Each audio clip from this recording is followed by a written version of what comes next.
And I'm delighted that Mark has joined us fresh off the stage from your talk. Give us a Great to be little here. quick kind of couple of seconds about what that was all about. So what I was trying to argue is that we're going through this period of great change, which I think most of us are excited by, because we're all agents of change and we're all people promoting that and scaling it. But we just got to take a stop for a moment, take a good look at the fact that a lot of people in the world today are very unhappy, very uncomfortable with change. There's a whole breakdown of trust, and it's not just about things like journalism, which I care about. It's actually about trust in business and government and politics. So I think when we move forward rapidly as entrepreneurs, as investors and as founders, we need to take a stop and a good hard look at re-examining our assumptions. So I was just trying to say, hey guys, it's not all about scale. It's not all becoming the next unicorn. It's about relationship with your user. Interesting enough, you're coming at it from the point of view you've been in journalism, you've created a startup, you've moved away from that startup, you've gone into another bigger global organization as well. From that point of view too, are you kind of combining all those factors together to kind of create this point that you made a very interesting point on stage, which was that it's not necessarily scale in terms of being huge, being massive, being the next unicorn, but actually making the connection with your audience first. Absolutely, and I think it all is on the basis of like, why would anyone buy your product? It's not just because your product's better than somebody else. It's because they trust you, or because you've done something to establish a relationship with them. So I think there's, I'm not saying we get rid of all the old cliches. There's some cliches that still ring true. Fall in love with the problem that your user has, not with the solution that you've imagined. Fall in love with the actual user behavior rather than the product itself and how good it is. So I think that's one of the things I found, particularly from people who are tech founders. They do focus on whether they're, their piece of software or hardware is better, faster. But actually, in the end of the day, they have to think about what the user is going to feel.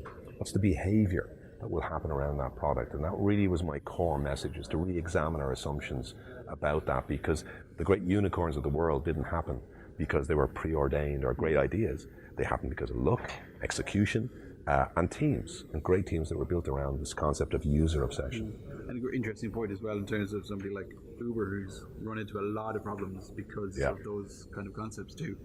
You are back on the road again, creating something new, different. You can't tell us what it is. It's under your hat, but at the same time, why go back into startup mode already? You finished with Twitter. You could have probably gone back into another big global company, so why start again? I think there's a question you need to ask yourself: why me? Why now? That's one of the most, I think, powerful questions. It's clearly not necessarily because of money. It's not because of power, or not because of respect, or whatever. I think for me personally, right now, I've got the right set of skills, which range across, as you say, corporate life, startup life, journalism, and what I think I have right now is a mix of things that are kind of unique. And so the problem that I see around trust in information, I could turn around and ask other people to solve it for me. I could go and work for a corporation, try to solve it from inside a corporation. But no, I see it right now. And when I ask myself, why me, why now? I've got these skills, and you know what? I would kick myself in 20 years' time. Kick myself if I didn't go and do it. That was what inspired me the first time. That's what inspires me now. You mentioned a lot of things on stage as well. Fake news being the bigger overarching point as well.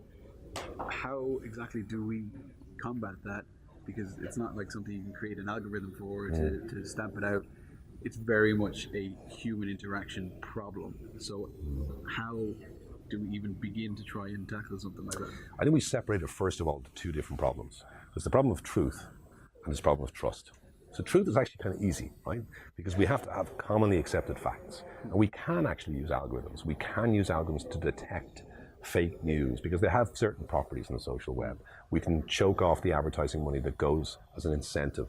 We can detect political propaganda. So we should be putting almost a Manhattan Project, because we're involved in this arms race where the forces of darkness have weaponized these platforms that are democratic. And I think the worst problem, the more difficult problem, is trust, because people just don't trust journalism anymore. And that's, I think, a lot more to do with the fact that the nature of the business model, the nature of information today, people just don't trust what they're seeing. And so, we've seen studies in science that tell us that even if you check a fact and you tell somebody it's wrong, that may actually make them worse, make them retreat further into their little filter bubble.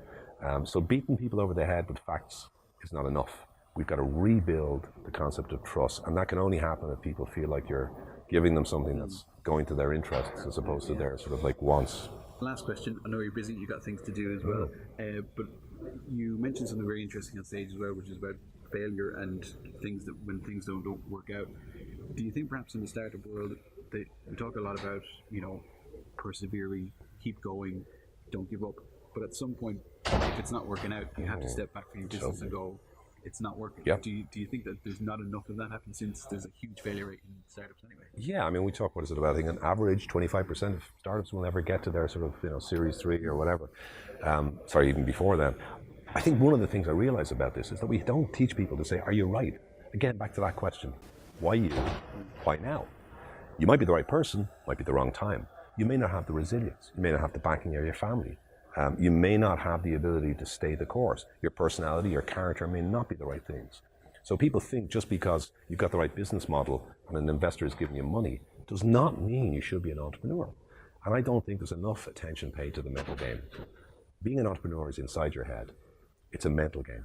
You need help with resilience, character, leadership, and these are all about emotions, and they're all about people managing those emotions going through the process. So I think we should be developing a lot more mentoring, and having mentors who turn around and go, do you know what? It's not right. It's not for you. And the best thing you can do is kill this now. It doesn't say you won't come back, but right now, go get a job, earn some money, think about it, come back, do some training around your brain and your ability to go through it. So resilience is an underrated characteristic of an entrepreneur, and the ability to call bullshit on yourself is also one of the great underappreciated abilities. Absolutely, yeah. If people want to find out more about you and your project, I suppose you're working on as well, you'll probably be feeding tidbits over the next year or so. Yeah, I'm going into a period now, hopefully just almost locking myself in the lab and testing all the assumptions. Media Black. No, I did a piece last month or a month or 2 months ago in Neiman Reports, which is the Harvard publication focused on deep thinking about journalism. It's here comes somebody is my phrase, which is how do you build trust in journalism. So that's online. Check that out. It's really my thesis about what we need to do to rebuild trust for journalism, but also broader society as well. Absolutely fantastic. Mario, great pleasure. Thank you very much Thanks for joining us. Fantastic Cheers. talk. Great, thank you.